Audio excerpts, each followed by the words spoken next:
জাতীয়তাবাদী যুবদল বগুড়া শহর শাখার পক্ষ থেকে সালাম, আসসালামু আলাইকুম। প্রিয় ভাইয়েরা আমার, আপনারা জানেন দেশ গঠনের জন্য আমাদের নেতা শহীদ রাষ্ট্রপতি জিয়াউর রহমান 19 দফা ঘোষণা করেছিল। সেই 19 দফার আলোকে জিয়াউর রহমান দেশের জন্য কাজ করেছে।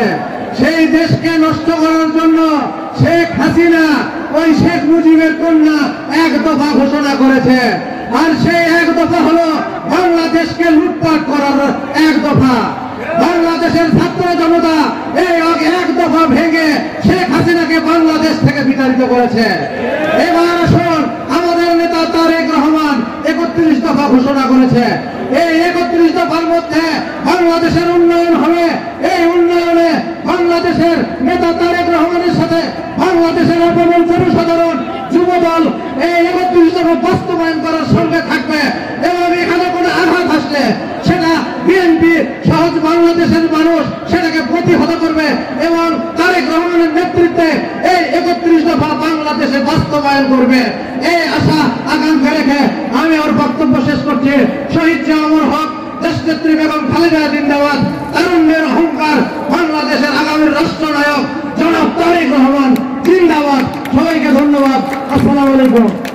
সংগ্রামী সভাপতি রিজাউল করিম বাদশা ভাই, সঞ্চালনায় রয়েছেন বগুড়া শহর বিএনপির সংগ্রামী সাধারণ সম্পাদক মনিরুজ্জামান মনি ভাই, ভারপ্রাপ্ত সাধারণ সম্পাদক হিসেবে উপস্থিত আছেন কাহাল নন্দীগ্রামের মাটি ও মানুষের নেতা আলাপ মোশাররফ হোসেন ভাই সহ আমার সামনে উপস্থিত বগুড়া জেলা পর্যায়ের সিনিয়র নেতৃবৃন্দ ও বগুড়া জেলা বিএনপি।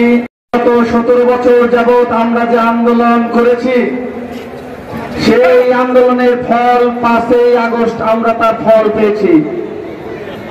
আপনারা জানেন 17 বছর যাবৎ এই বগুড়ার কুলাঙ্গার আওয়ামী লীগ সহ যারা বড় বড় নেতাদেরকে নিয়ে বগুড়া এসে বগুড়াকে শহীদ রাষ্ট্রপতি জিয়াউর রহমান, দেশনেত্রী বেগম খালেদা জিয়া ও আমাদের তারুণ্যের অহংকার দেশ নায়ক তারেক রহমানকে অনেক মিথ্যা কুচুরিপূর্ণ বক্তব্য রেখেছেন।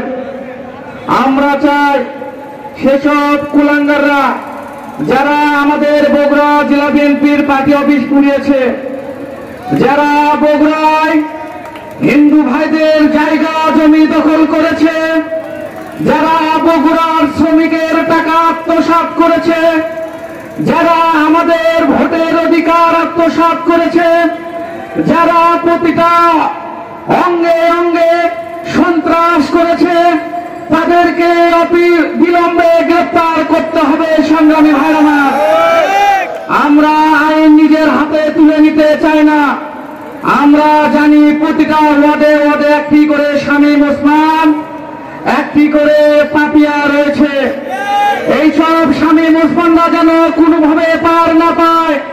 এরা বগুড়া থেকে এত টাকা কামিয়েছে, এই টাকা দিয়ে বগুড়া থেকে ঢাকা পর্যন্ত সোনার পাতে রাস্তা করা যাবে। সংগ্রামী ভাইয়েরা আমার, এইসব সন্ত্রাসীদের আমি ডিসি মহোদয় পুলিশ সুপারকে বলতে চাই, আপনারা প্রতিটা এলাকায় এলাকায় শুধু সেসব সন্ত্রাসী না, তাদের বউ, মা, শালা, তাদের শ্বশুরের অত্যাচারে আমরা কেউ থাকতে পারিনি। সংগ্রামী ভাইয়েরা আমার, সংগ্রামী ভাইয়েরা আমার, দেশ নায়ক তারেক রহমানের আন্দোলন চলছে, চলবে।